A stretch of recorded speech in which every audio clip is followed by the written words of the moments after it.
Part 22. Present. The steady beeping of the heart monitor filled the room. A cruel reminder that though Rafe's body was alive, his spirit remained silent. Serena sat at his bedside, her hands gripping his cold ones, her eyes swollen from nights without sleep. Finally, she couldn't hold it in any longer. She spun toward the doctor who was checking Rafe's chart. "Why isn't he waking up?" she demanded, her voice breaking. "You took the bullet out. The operation was successful, you said it yourself. So why isn't he opening his eyes?" The doctor lowered the clipboard, his face drawn with fatigue. "Miss Serena, medically, he should have regained consciousness by now. It has been a week." Her body trembled as tears blurred her vision. She rose to her feet, her voice turning sharp and furious. "Then why hasn't he? What are you doing? Do you even know how to do your job?" The room went silent. The staff shifted uneasily, but the doctor remained calm, his tone steady. "I understand your frustration, but this isn't about the operation anymore. His body is stable, the wound is healing. The problem is not physical." He hesitated, choosing his words carefully. "Sometimes, after trauma like this, the mind retreats. The patient must choose to return. Your husband has to wake up on his own." Serena's anger crumbled. Her knees weakened as she collapsed back into the chair, clutching Rafe's hand tighter, as if she could drag him back by sheer will. "So, you're saying it's his choice? That he doesn't want to come back?" Her voice cracked, raw with disbelief.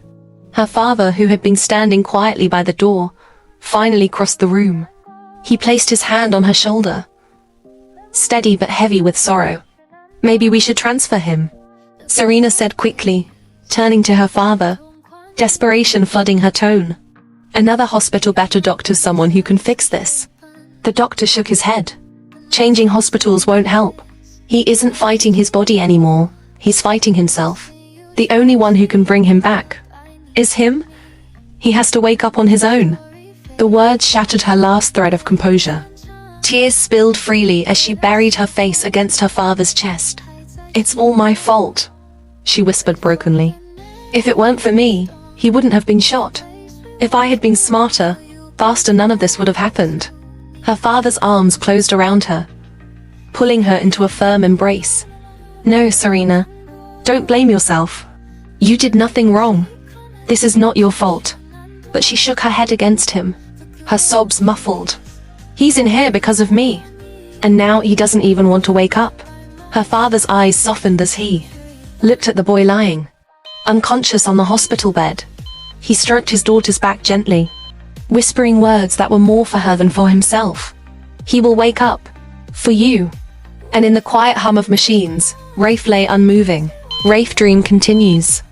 The next evening, Rafe sat slumped against a crumbling wall in a dim corner of the city.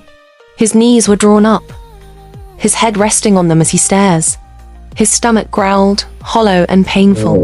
He had nothing left, not a coin, not even crumbs. Yesterday, he had spent what little he had on the girl in the park. For a stranger. He wasn't sure why. "What is wrong with me?" he muttered under his breath. His voice was low, bitter. No food, no water, just nothing. The sound of polished shoes clicking against the stone pavement made him lift his head. A man in a white suit walks toward him, smiling warmly while catching his breath, as though he'd been searching for him. "So this is where you are," the man said. "I've been looking for you." Rafe squinted up at him but said nothing. His face remained cold, guarded. "My daughter," the man went on. "She hasn't stopped saying one word since yesterday." He chuckled softly. "Boy, that's what she called you yesterday, right?" Smiling, he asked, "What's your real name?" Rafe lowered his gaze. "I don't have one." The man studied him for a moment, then crouched down to meet his eyes. "Then let's call you Rafe. My wife loves that name, so I call you Rafe." For the first time in years, something flickered in Rafe's chest. His eyes widened almost imperceptibly, the name rolling in his mind like something precious. Rafe. It felt strong, alive, like it belonged to him. For once, someone hadn't thrown an insult at him. They had given him something worth keeping. but he quickly buried the feeling, forcing his face back into indifference. "You can call me anything. It doesn't matter," he muttered. "Some call me filthy. Some call me beggar. Or loser. So I don't care." The man smiled at him strangely, his laughter rich and warm. Rafe tilted his head, trying to place it. That laugh felt familiar somehow, though he couldn't say why. Then, with surprising boldness, the man leaned forward. "What if I make you an offer?" Rafe's eyes narrowed. "What kind of offer?" "To adopt you," the man said. The words hung in the air, heavy and unreal. Rafe stared at him, his chest tight. His mind flashed back to his foster parents, how cruel they were, how their promises had been nothing but traps. His voice turned sharp. "Does your daughter just need a playmate or something?" The man blinked, then let out a surprised laugh. "Is that what you think? That I take in a boy just for that? All you rich people do is lie," Rafe said bitterly. "Promise things you can't keep." Then he remembered, like that woman once did for me. She helped me, said she'd find his parents, but she never did. The man's smile softened, though his eyes glistened with something heavier pain. "You know, I had a kind wife," he said quietly. "She loved children more than anyone I've ever known. But she got into an accident. But my daughter, she saw everything, her mom's body not moving. Since then she hasn't spoken. Not a word. Until you. She won't stop saying boy." Rafe stayed silent, listening despite himself. "And bad people," the man continued, his jaw tightening. "They follow us everywhere. People who want to hurt my daughter and use us. I don't want Serena to grow up in fear. So I had a dream. A dream to build something, a spy organization. A place where children like you, lost children, could be fed, trained, protected. So no one could mess with us again. You wouldn't just survive, Rafe. You'd save others. Become something like a hero." Rafe raised a brow. "You must have a lot of money." The man chuckled. "Yes, I suppose I do." Rafe smirked faintly, though his voice carried defiance. "Then you'll have to pay me a huge amount of money, if you want me to play with your daughter." The man laughed again, shaking his head. "I'll pay you more than you can imagine. But not just to play. I want you to protect her. Look after her. Keep her safe from the bad people." Rafe's expression faltered. "Protect her? How am I supposed to do that? I can't even fight." "Don't worry," the man said firmly. "I'll train you. I'll make sure no one will ever mess with you again." Rafe studied him closely. "And you'll help other kids too? Not just me?" "Yes," the man said without hesitation. "Other kids too." Rafe hesitated, his heart racing. For once, it didn't sound like a lie. Finally, he asked quietly, "You won't hurt me, right?" The man's smile was soft now, almost fatherly. "I will never hurt you. If I ever do, you can call the police on me." Something inside Rafe shifted. Slowly, almost reluctantly, he reached out his hand. "Fine. But I will protect, but you won't adopt me as your son. Deal?" The man stood up and shook his hand. The grand iron gates opened, and Rafe stepped into a world that didn't feel real. The sprawling estate stretched before him, polished marble floors, chandeliers dripping with crystal light, and a silence so different from the noisy streets he was used to. At the entrance, Serena was clutching tightly to the butler's leg, peeking around it with her big, cautious eyes. When Rafe walked in, her gaze locked on him. Serena's father knelt beside her. "Serena," he said gently, "this is Rafe." Her lips parted, and she whispered with delight, "Boy." The father chuckled, his eyes warm. "Yes, boy." He straightened, clapping his hands lightly. "Maid, please clean him up, and prepare a room for him. Then bring him to my office." The maid began to lead Rafe away, but Serena, determined as ever, let go of the butler's leg and toddled after him. "Boy, boy, boy," she sang, her small voice echoing through the halls. Rafe kept his expression cold, his footsteps steady. But inside, he felt something odd. The way she clung to the word boy, as if it meant safety, unnerved him. Still, he didn't push her away. 2 years later, training had become 9 years old, Rafe's entire world. Early mornings, late nights, endless drills, school. He welcomed it, burying himself in the work. But one morning, the chairman stopped him before training could begin. "Rafe," he said firmly, "today, I have a mission for you. You'll stay with Serena." Rafe's brows furrowed. "But I have training." "No training today," the man said with a calm smile. Rafe's jaw tightened. "I need to train. I need to become strong." The chairman chuckled, amused at his stubbornness. "Even the strongest soldier needs rest. Take the day, Rafe. Serena Nanny is sick, so you have to babysit her today. That's your mission."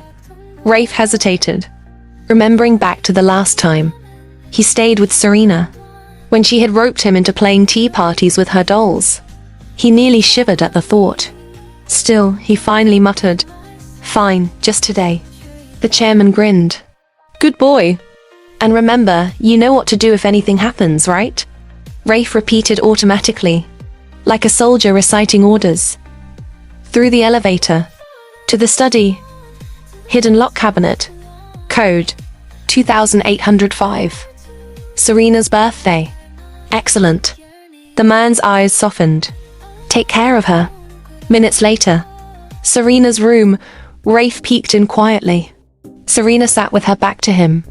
Relief swept through him until he stepped closer and saw her chewing on something. His eyes widened. "No, don't eat that." Serena froze, eyes sparkling mischievously as she turned, a crayon clutched in her hand. "Boy." "Rafe. It's Rafe, not boy."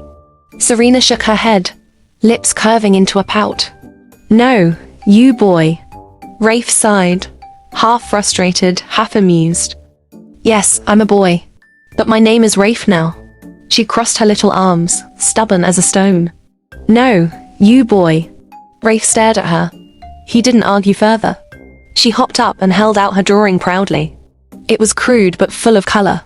"What's this?" Rafe asked. "Dad," Serena said firmly. "And Nanny." Rafe's lips curved into a rare smile. "So you drew your dad, huh?" "Yes, I drew Daddy," Serena confirmed with a happy nod. Before Rafe could say anything else, she rushed to the corner, pulling out a box of dolls and toys. His eyes widened instantly. He knew what she wanted. "No," he said flatly. "Not today. I'm not playing dolls." Her lower lip trembled. Then the tears came. Rafe froze. He'd seen death, hunger, cruelty, but nothing unsettled him like the sight of Serena crying. He groaned, rubbing his temple. All right. I'm sorry. Just stop crying." Minutes later, he found himself sitting cross-legged on the floor, his hair tied up in ribbons while Serena handed him a doll. She acted out a scene from her favorite princess cartoon, her tiny voice dramatic as she spoke the princess's iconic lines. Rafe watching her. "At least she's speaking now," he thought. "That's something good." Then Serena suddenly turned to him, eyes sharp with expectation. It was his turn. Rafe blinked, caught off guard. He fumbled, stammering. Then, awkwardly, he repeated the line. Serena's face lit up like the sun. She giggled, her joy filling the room. Hours passed, Serena eventually curled up in the bed, her dolls abandoned, her small breaths evening into sleep. Rafe's eyes softened as he looks at her. But the peace didn't last long. The door creaked open. Rafe shot upright instantly, eyes sharp. In one swift motion, he covered Serena with his body and pulled out his dagger. He kept hidden. His voice was cold and commanding. "Show yourself." A familiar laugh echoed. The chairman stepped into the room, clapping slowly. "That was impressive, Rafe. Very impressive." Rafe lowered the blade slightly, relief flickering across his face. But when the man's eyes fell on him fully, his laughter suddenly deepened. "What's so funny?" Rafe demanded. The chairman pointed, nearly doubling over. "Your hair. My warrior has become a princess." Rafe's eyes widened, hand shooting up to feel the braids and ribbons Serena had tied earlier. His face went pale with disbelief, and he walked out of the room. Few years later, one night the chairman called Rafe into his office. The air was unusually heavy. Rafe entered quietly, his steps controlled, his face calm, though a small knot tightened in his chest. The chairman sat behind his desk, eyes studying the boy who had grown into a young man. After a long silence, he hands him a folder. "Rafe," he said in a firm tone, "your mission begins now." Rafe opened the folder carefully. Inside were school papers and his ID and a class schedule. "You'll be transferring to Serena's school," the chairman explained. "From today on, you're her shadow. You will act like you don't know her. You'll protect her without her or anyone else realizing who you are. That's the only way to keep her safe." Rafe's hand tightened slightly on the folder. For years he had trained, pushed himself to exhaustion, prepared for something like this. Now it was real. "So?" Rafe asked, voice low. "I become just a student?" The chairman leaned back in his chair, a rare smile flickering across his face. "Not just a student. You'll be undercover. If anyone finds out your connection to Serena, it could put her in danger. Remember, you are invisible." Rafe gave a short nod. "Understood." The next day, the school uniform felt strange against his skin. The hallways buzzed with teenagers laughing, gossiping, complaining about homework. Rafe moved among them like a shadow, eyes sharp, always searching for Serena. She wasn't in his class since he's a senior, but that didn't matter. He kept track of her routes, her habits, the places she lingered. Sometimes he stepped in quietly fixing a broken locker key before she found it, chasing away bad school boys from approaching her, secretly dropping her favorite drink on her desk. Always close, never seen. Rafe's mission never ended, it only evolved. When Serena entered college, he was already there, even though he was in a different department. He never failed to watch her. But the real trick wasn't in the classrooms. It was the cafe. Serena had a favorite spot just outside campus. A warm little coffee shop with soft lights and shelves full of mismatched mugs. Rafe had secured a part-time job there, blending behind the counter, apron tied neatly, sleeves rolled up. To her, he was just another worker, someone who served her usual drink, who sometimes slipped an extra cookie into the bag without charging her, who always seemed to be on shift whenever she came by. One night, the streets near campus were unusually quiet that night, lit only by scattered lamps and the glow of shop signs closing down for the night. It was very late, so Rafe trailed behind Serena at a far safe distance, hands buried in his pockets, hood up. He had memorized her route every turn, every shortcut, and normally she never noticed. But tonight, something was different. Serena slowed her steps, her hand tightening around the strap of her bag. She glanced back once, then twice, the unease in her shoulders plain. Rafe slowed down to avoid scaring her, and he was careful not to get too close. He told himself she wouldn't notice. She never did, until she did. The moment he turned into a narrow side street after her, she spun around, eyes sharp, and swung her bag with surprising force. The impact hit his shoulder hard, and Rafe stumbled back. "Who are you?" she shouted, voice trembling between fear and anger. "Why are you following me?" Rafe froze, the words caught in his throat. This was the first time she had spoken directly to him since childhood. His chest tightened, his breath caught. I'm not," he stammered, moving back. Serena's eyes narrowed, her phone already half out of her bag. "Don't lie to me. I'll call the police right now if you don't explain yourself." Rafe stands slowly, trying to keep his voice steady, though his heart hammered in his chest. "I'm not following you. I live around here. That's all." "Really?" Serena shot back, unconvinced. "Because you've been behind me since the cafe. Do you expect me to believe this is just coincidence?" Her words cut sharper than he expected. He swallowed hard, forcing himself not to falter. "If you don't believe me, ask anyone around here. They'll tell you. I'm not a stalker." Serena stared at him, her gaze sharp and unrelenting. "But why do you feel so familiar?" she asked softly, almost to herself. Her eyes searched his face. "Have I seen you somewhere before? Do you know me? My dad?" Rafe's pulse spiked. The temptation to say yes clawed at him, but he forced his voice low and flat. "No, you're mistaken." The disappointment in her expression was subtle, but there, and it stung him more than her suspicion. "Goodbye," he muttered, turning quickly, his long strides carrying him down the street. But when he reached the corner, he stopped and pressed his back against the wall, hidden from view. His chest rose and fell rapidly, his heartbeat echoing in his ears. For the first time in years, Serena had looked straight at him, not as a shadow, not as a protector, but as a man standing in front of her. And he barely managed to hold himself together. From the other side of the street, Serena lingered in place, staring after the man figure who had disappeared too quickly into the night. He looked so familiar, she whispered under her breath. Don't forget to like and subscribe and turn on your notification to know when I upload the next video.